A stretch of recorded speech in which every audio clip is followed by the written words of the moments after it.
Going into this past season, there was a lot of things to be happy about the New Orleans Pelicans. A lot of it had to deal with Zion and what may happen this season because people expected him at some point to come back.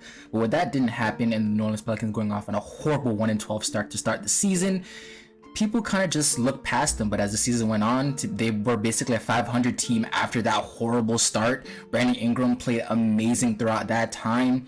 And after the TJ McCollum trade, his play elevated to a whole new level and brought this team to a level that I don't think people really recognized just how good they were going into these NBA playoffs.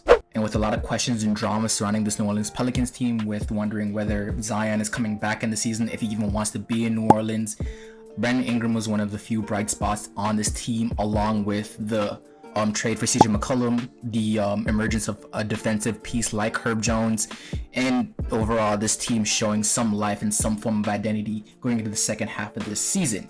But this video is specifically about Brandon Ingram because I truly think next season is the superstar jump that we're expecting him to take to truly bring this team to the next level. Because let's face it here, when you look at this New Orleans Pelicans roster, having a guard like CJ McCollum that can still play make a little bit and score with the best of anybody in this league, Brandon Ingram, that's one of the most versatile players in the NBA, improved as a passer.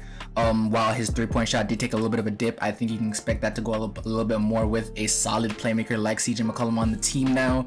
Defensive pieces like Herb Jones coming back, Zion. Overall, this team has too much talent on it to not be good next season. And I talked about it in this specific video about them taking over.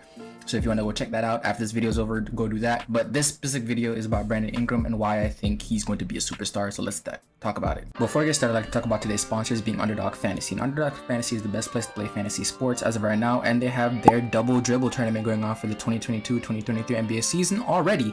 You just draft your players, and overall the grand prize is about $200,000, or it's a prize pool, and you can make out with more money than you put in by WHIP being up to 2,000th place.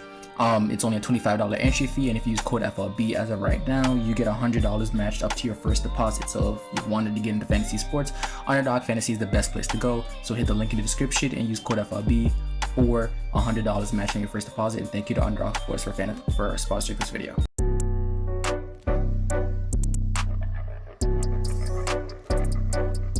While the season wasn't perfect for the Pelicans overall, I think they salvaged what they could and made the best out of what they had in the entire season, and overall it was a success.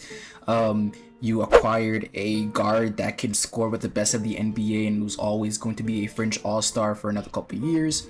You saw Brandon Ingram take jumps as a playmaker, average 22 points per game, closer to 23 on 46% shooting, while his three-point shooting took a little bit of a dip. Overall, he impressed with the way he's able to improve on his game, and don't let me even get started on the way he entered his first playoffs. You have defensive standouts like Herb Jones. You don't know what may happen when Zion comes back. Overall, there's a lot of question marks, but there's a lot of optimism surrounding this team, and one of the main reasons there's optimism is Brandon Ingram, who this season showed exactly why he's one of the best young players in the NBA.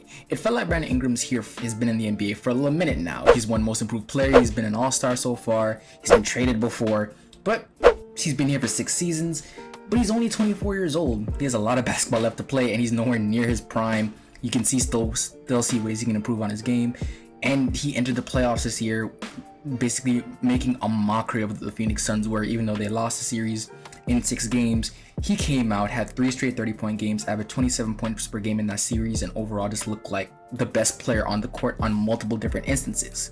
And while he was plagued by injury a little bit this season, a lot of it actually, the New Orleans Pelicans were 29-26 with him on the floor and 7-20 without him. I understand he's their best scorer, probably their best player the entire season. So you can understand why they suffered so much without him in the lineup. But going the All-Star break, they were all after the All-Star break, after the trade, even with somebody like CJ McCollum on this team, they were still only 5-8 without him and 8-2 with him in the lineup, showing that the effect he has on this team. Not to mention showing up when his team needed him most in the home stretch of the season. When he was available, Brandon Ingram was one of the best players in the NBA. And going into the play-in, he got 27 points, 5 boards, and 5 assists against the Spurs, and followed up with a 30.6 rebound, 6 assist performance against the Clippers to finally make the NBA playoffs against the Phoenix Suns, showing that he's one of the best players again in the league and why he deserves a lot of respect. And you can expect a superstar jump coming up from the season. I already talked about what he did in the playoffs against the Phoenix Suns, but overall the improvements he's shown in his game as a passer and overall as a leader, salvaging what was a 3-16 start for this Pelicans team, just shows just how much he can grow. And while he hasn't put on the weight that people would want him to already, while his defense is a little bit lacking, you want a little bit more effort in from on that end, considering the tools he has as a pretty athletic dude. Not crazy athletic, but he has some nice athleticism, very long and mobile, can move his feet really well. And at the time, he's not really guarding the biggest 3s or 4s. So he should be able to be a pretty good defender, and you can look for that to be another jump he takes next season. But with Zion coming back in and another offensive option that takes a little bit more pressure off him, you can expect his 3-point percentage to finally go back up, with Zion with going to the rim with a lot of gravity towards there and leaving players open for catch and shoot opportunities, one of them being BI. You can see probably his assist numbers may go down a little bit, but again, I mean, just so far in the last NBA Finals, we saw how imperative it is to have wings that can sustainably dribble and play make to a pretty good level.